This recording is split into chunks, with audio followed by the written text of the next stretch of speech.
Hello everyone, it's Ashwin Rao. Today's video features another impressive release that I just received from XBXS Boots Factory. This is their 5 Eyelet Derby. Viberg, to the great chagrin of many shoe and boot enthusiasts, discontinued that model, saying they wanted to focus down on other models to populate their lineup. And so the 145 Oxford was retired in 2021. Now keep in mind that the 145 Oxford is actually a derby, meaning that it has an open channel lacing system as is seen here. And this is XBXS's design that is extremely reminiscent of that style.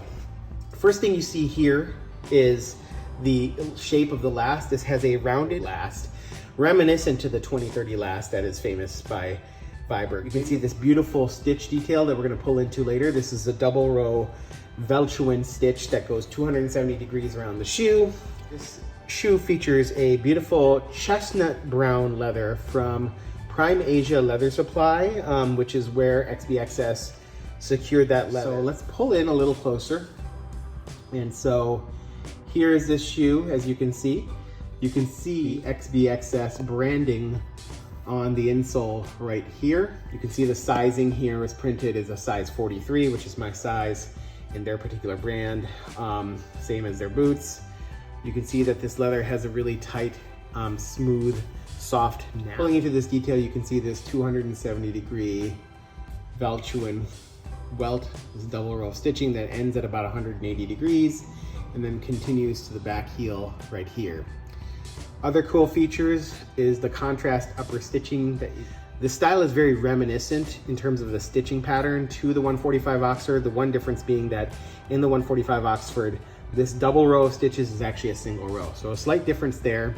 But one thing that really struck me is this curved half moon shaped stitch pattern, which is I've only seen that on the 145 Oxford. So we're seeing it here now on both sides of that facing. 5 brass eyelets here, very well done. Pull into the heel counter, you can see this slight seam back here that's stitched together, a butt stitch, so to speak, which is also seen in the 145 Oxford. This is a Dr. Sole raw cord full sole. There's a slight bevel to the waist that you can see as the highlights pass through.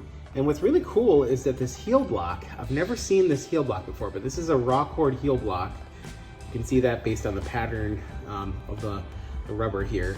But it's got this angle here, this angle that matches exceptionally well with the front aspect of the side paneling here. So this swoop D essentially curves and continues along the heel block. And I've never seen that before. If you look over here, this is actually a Dr. Sole heel block. You can see the Dr. Sole branding here as well as here. So the pattern that you see in the traction here is the same pattern that you see here, even though I've not seen this heel block before. And this heel block is nailed securely. You can see all the nails in the different holes. Right? 270 degree stitching here to the sole. So pretty high density outsole Veltruin welt stitching. Flesh side of the leather is actually quite a beautiful grained or milled leather. You can kind of see that here.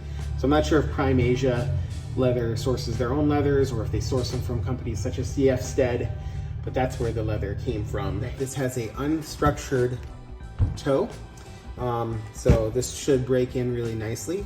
So not a reinforced toe. This, like the boots that I have, has a gusseted tongue. The gusseted tongue has pros and cons. The pro being that it makes it less likely that any water coming down on the shoe will get into your foot. But it becomes a little harder to slip the shoe on. So some people have a side gusseted tongue, some people have a doubly gusseted tongue. The toe box is accommodating, so I don't feel like my toes are crowded up front, and the unstructured toe feels really good on the feet. So some thoughts on fit and function. Your traditional 5 Eyelet Derby in the style of the Viberg 145 Oxford. It's built to a very high standard, and I think you're gonna love putting this on your feet. I think you're gonna love having it in your collection if you choose to go. Just so you know, XBXS has a website that often features many of their recent releases. Typically their prices seem to run in the range of $450. The quality that I'm seeing here compares with some of the highest end shoemaking available, including brands such as Viberg, Iron Boots, the Indonesian makers such as Underhood, Monroe Heritage, Tahura, and others. So if you're looking at this brand, you should be also looking at those brands and vice versa. I've tried the shoes on my feet. I will say that they fit true to size. The last is accommodating, yet not too tight and not too airy. It's a good fit, reminiscent of the 2030 last in terms of how it fits on my foot. It's got a medium to slightly lower instep, I would say. But other than that, the lacing system will allow a wide range of foot types to be accommodated to this particular style. In terms of any other defects, as I continue to peer at this shoe, I would say that while the stitch detail is really, really clean here, it tightens up a little bit as we get to the junction here. But honestly, just that little bit of tightening there is the only slight error I see in the stitch consistently. And if I look at this shoe, everything's spaced out quite well on both sides. So just little things I figured I'd point out. But all in all, I am extremely impressed by this pair. If you're having a good one, I'm gonna let you go at this point.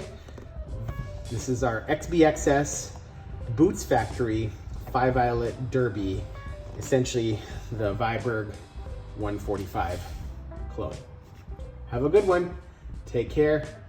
Love you guys, and I'll see you at the next video.